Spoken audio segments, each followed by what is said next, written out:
Toutes les peines prononcées doivent être exécutées. C'était la promesse de campagne du candidat Macron à la présidentielle de 2017. Il y a encore 100 000 peines en France qui ne sont pas exécutées. La situation va-t-elle changer? En tous les cas, Nicole Belloubet, la ministre de la Justice, présente ces heures-ci son plan de réforme pour l'institution judiciaire. Et ce plan, Paul Gonzalez, qui suit les questions judiciaires au service Société du Figaro, les a lues. Bonjour Paul. Bonjour Vincent. Alors précisément, quelles sont les mesures saillantes? Quelles sont les mesures qui vous ont frappé, vous qui suivez cette question? Alors, il y a une semaine, on avait eu des annonces sur le budget. On avait vu que le gouvernement proposait d'augmenter le budget de la justice d'1 milliard sur 3 ans, même pas sur un quinquennat, mais sur 3 ans. Mais on sait que ce n'est absolument pas suffisant et qu'il va falloir être en quête d'efficacité pour cette justice. Et être en quête d'efficacité, ça veut dire accélérer le traitement de la justice, qu'elle soit civile ou pénale. Voilà, c'est le maître mot, c'est accélérer. Question, comment on accélère justement les procédures pénales? Parce que ça, c'est ce qu'attendent aujourd'hui tous les justiciables et ils ne voient pas comment on peut faire. Procédure civile et pénale. Alors d'abord, un outil. La justice a raté sa révolution informatique. Il faut absolument qu'elle réussisse sa révolution numérique. Et cela va demander des investissements importants. Ça ira de l'accueil du public en ligne à la dématérialisation des procédures. C'est-à-dire que la dématérialisation des procédures, c'est-à-dire qu'on va pouvoir se mettre sur Internet et pouvoir suivre sa procédure en ligne ou bien payer ses amendes, suivre ses plaintes. C'est un peu ça.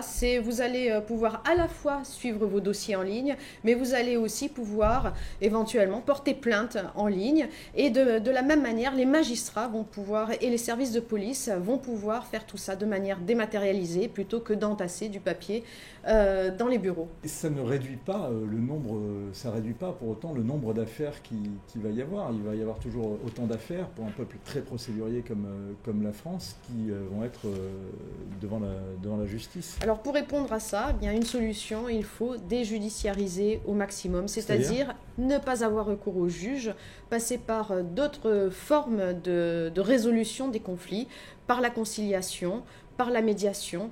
Et ça, la ministre l'a dit, c'est un outil qu'il va falloir développer de manière très puissante, y compris d'ailleurs sur le contentieux pénal.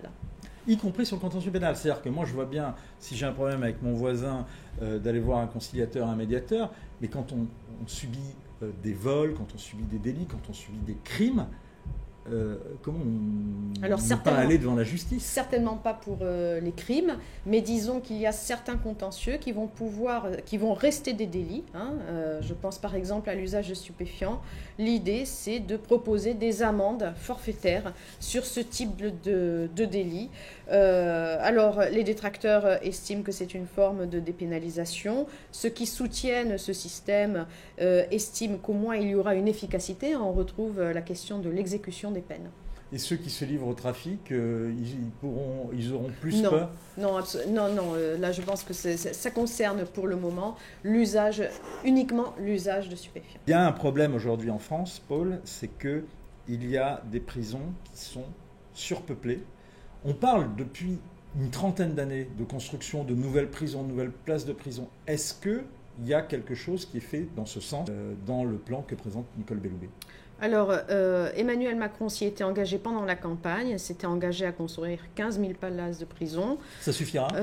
Ça ne suffit pas pour résorber la surpopulation carcérale qui, dans certains établissements, dépasse les 200%. Donc, il faut arriver à trouver des solutions et ces solutions, c'est forcément passer par des systèmes où l'on va moins incarcérer. Non, mais est-ce que ces systèmes alternatifs à la prison sont fiables? Alors, c'est l'un des grands problèmes de la France, c'est que ce système dit du milieu ouvert est un système qui est en faillite. Donc, l'exécution arrive très tard, ou bien le suivi ne se fait pas, ou bien la surveillance électronique quand il s'agit de bracelets électronique est inopérant.